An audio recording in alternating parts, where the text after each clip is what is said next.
So let's take a look at today's question and answer. We're going to start with Tiffany. Tiffany in PJ. Okay, Tiffany in PJ says, there's someone who I trusted and then they broke the trust in our friendship. It feels hard to trust them again, maybe even hard to trust others. Okay, so this is a good question, right? If someone breaks the trust, it really depends on how deep the trust was broken. Because, you know, in life, like even when you think about crimes against each other in society, there are different levels, right? Like you're not going to throw someone in a maximum penitentiary with all the murders and like the rapists and stuff if you stole like a 5-cent candy. You're not going to do that.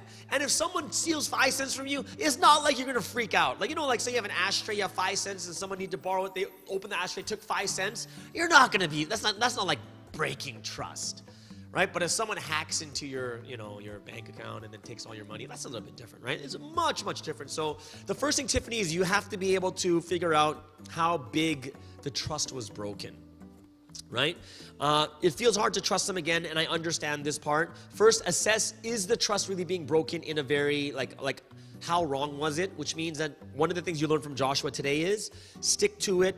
Find out the misunderstandings, if there are any, and what actually happened. There could be a lot of mistakes that happen along the way that maybe even you did, right?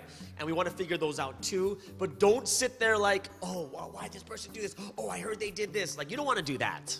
Because if you do that, then there's so much information you don't have. The more information you have, the better you can assess and discern the situation. So I really think that you should try to get as much information as possible, assess how bad the trust was broken. And, you know, sometimes if it's too bad, and like if it's really, really bad, you can forgive them. But trusting them again, of course, they're going to have to earn it back. Right? When it's in the beginning, when you trust, it's very easy to give trust. But if they break it, it's hard to earn it the second time. Yeah. And, you know, is it hard to trust others? It is. But the one thing that you should be the one thing that we have to learn as human beings is learning how to separate between situation to situation. Haven't you guys ever had this? Like, you get into a fight with your parents, and then you meet your friends after, and you're like totally like spazzy, and you're so irritated by your friends. So that means you didn't split the situations. Why? Your friends didn't do anything. It was your parents, but you brought everything over to the next group or the next situation, right? We call that spilling the cup, right? So here's the cup of suffering over here. You're drinking it, and then you bring it over and you spill it onto your other friends over here, which that's something that we have to learn not to do, is to spill the cup onto the next situation. Okay? Thank you, Tiffany, for that wonderful question. Let's go to Georgina in Jakarta. Ooh, Georgina in Jakarta. Okay. I find it hard to trust first when I don't even know them. Do I have to trust first? Is that really wise? And the answer is, no, you don't trust first. But didn't you just say we have to trust first? And the answer is no, because first is you need to accept the relationship, right? You have to accept responsibility. Which means that you're not going to accept responsibility if anyone says to you, hey, you know, let's do, like, you know, you don't trust anyone off the street. Even if you look at Joshua's relationship with God, yes, it wasn't at the level of Moses, but he was someone who was living with God at a certain level. And when he, you know, that's what made it easier for him to accept the next level, the responsibility. It's the same difference as meeting a stranger off the street and marrying them. It's pretty much impossible. It's pretty crazy if you do it. Most people won't. Like the majority, 99.9999% will never do that, right? And you need steps to get into it, right? So that's why when it comes to people who are your friends with you meet for the first time, there is a level of trust for people you meet for the first time, right? So trust isn't the first thing you throw in, right? You're meeting people and you're assessing the situation, whether I want to be friends with them or not, whether I want to be close with them or not. And that's the first step. And then after you make the decision, then you start throwing in your trust, if that makes more sense, okay? So it's not just throwing trust into anyone. Thank you. Good question, Georgina in Jakarta. Let's go to Hannah in Japan. Hannah in Japan says, how to resolve issues when the other end is closed-minded. Well, you have a couple of options when it comes to the other side closing. Because one thing you have to understand is the other side you have no control of, which means that you need to just understand that you have to do the best on your responsibility, right? Because what has to eventually happen is if both sides just, like get angry at each other, say bad things about each other, then they're both at fault. It doesn't matter who even started it. It doesn't matter who starts it, right?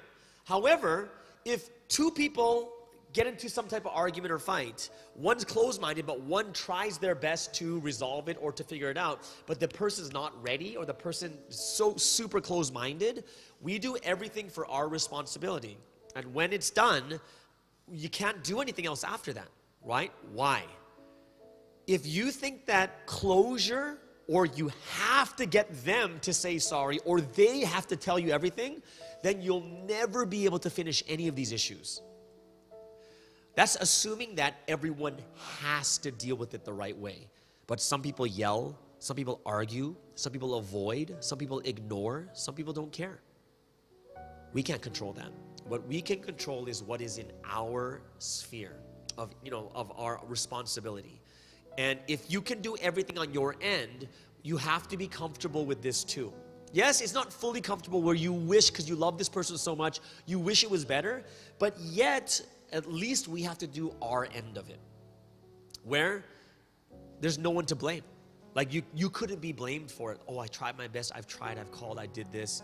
I waited 2 weeks so they would calm down, and then I called them again, but still they didn't do it, and that's fine, right? So we have to also understand in our hearts and our minds that we are only in control of ourselves, and we can't control other people. So there's no guarantee that they have to open their mind or not, if that makes sense, okay? All right, Hannah, good question. Thank you so much, Hannah in Japan. Let's go over to Diane. I believe this is the last question then.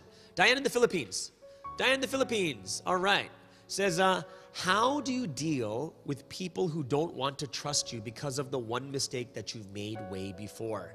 Okay, so Diane, one of the things it might be is if, it depends on how bad the mistake is, right?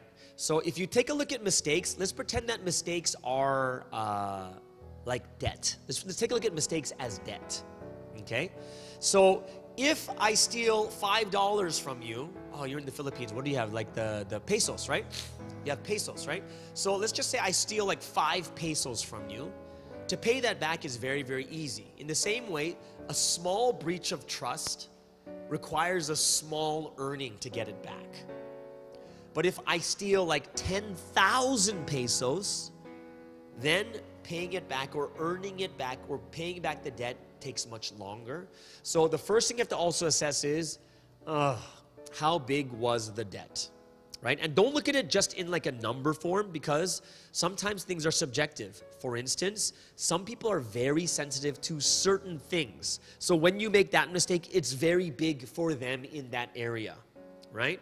And so you have to kind of assess the situation. The second thing that we need to do, of course, is to discuss and talk and make sure that we understand what actually happened. And the third thing is to gain trust. If you really love this person that much, then it would be worth it to gain the trust back. And I kind of talked about this before, is like it's kind of like sometimes you may have built a reputation, right? You might have built a reputation, and one of the best ways to get rid of reputation is, say that person you're dealing with, and you say, hey, I really want to stop doing this. I don't want to do this anymore, and if you can help me with this. And then every 2 weeks or every month, you check up and say, hey, how am I doing? Am I doing okay? And what happens is, the more and more you check, the more and more they're acknowledging that, oh, you're not bad, you're not bad. And then even if you kind of slip up like 5-6 months later, they've already recognized you like 5 times, which means they'll support, say, no, you've really changed. No, you've changed. The hard part is if you ask them, hey, I want to change, and then you don't talk to them for 6 months and you make the same mistake again, they'll be like, see, I told you. But then it's like they didn't recognize the last 6 months of how well you did, right? And this is why in their brains, remember, in their brains, they're reminded, oh, she's like that, she's like that, she's like that, which means that you have to do the opposite of, oh, she's not like that, she's not like that, she's not like that, and eventually you have to gain your reputation back, right? So, Diane, that's some advice I would give you that would really help you out to kind of gain the trust again. But, figure out what kind of trust, how big the trust is, not so much in your eyes, but in their eyes, right? And there could be some other things that maybe you didn't know about, but make sure you resolve it really well. Oh, now we have the last question of the day, also from the Philippines. It's Grace from the Philippines. Last question of the day. How to overcome the fear of accepting responsibility, especially when you don't trust yourself that you can do it. Wow, okay, that's a really, really big one too. And we kind of talked about it on Thursday last week of overcoming fear. Right? Overcoming fear, it's a very, very tough thing. But as we talked about it last week, there's actually a place in your brain called the amygdala, and that's where fear comes from. And the thing I want to tell you guys is a lot of the fear that we have is generated. And what do you mean? Like, what the heck do you mean it's generated? Like, some of it's not even real. Like, what do you mean it's not real? Let me give an example, right? In the past, when we were primitive, we were always in danger of dying even while we're sleeping. So every small thing, people wake up and it would generate fear, like, oh, we gotta run, get ready, right? Because that's what life was like when we were primitive. It was always about surviving. And that's where that amygdala is kind of like the survival part of your brain. So it generates fear. The problem we have today is that even though society and the environment has changed, like, are any of you gonna die tonight or scared of dying tonight? No. Are any of you scared you're not gonna eat? Like, even if you had dinner, you're not scared you don't have snacks. You can just go over to the corner store, right?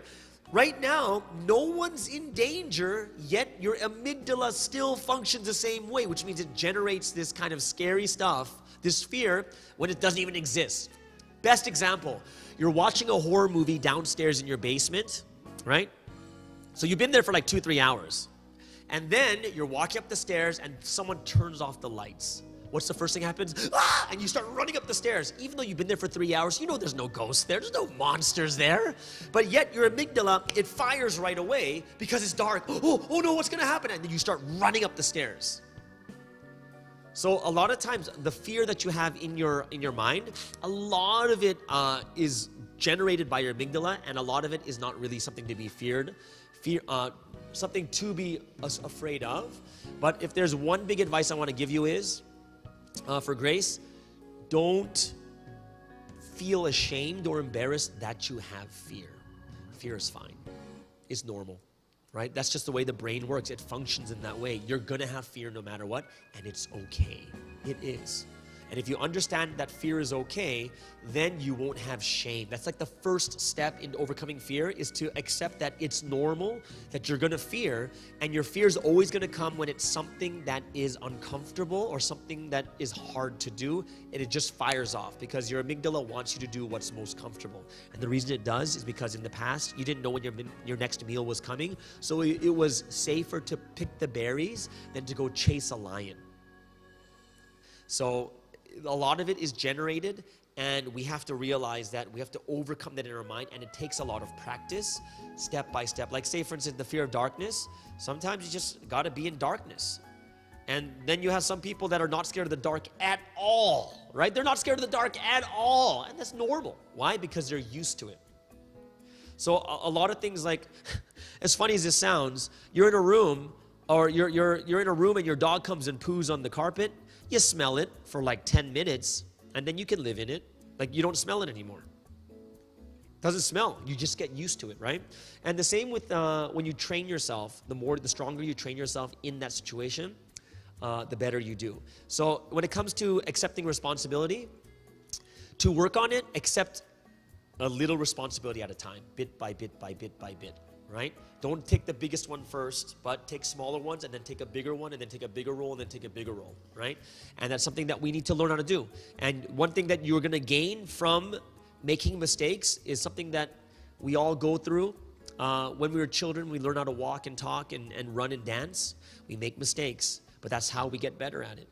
And we have to accept that in our life, right? So I hope that you guys too will really be able to like, listen to these questions are for everyone. These are good questions that everyone needs to understand also, okay?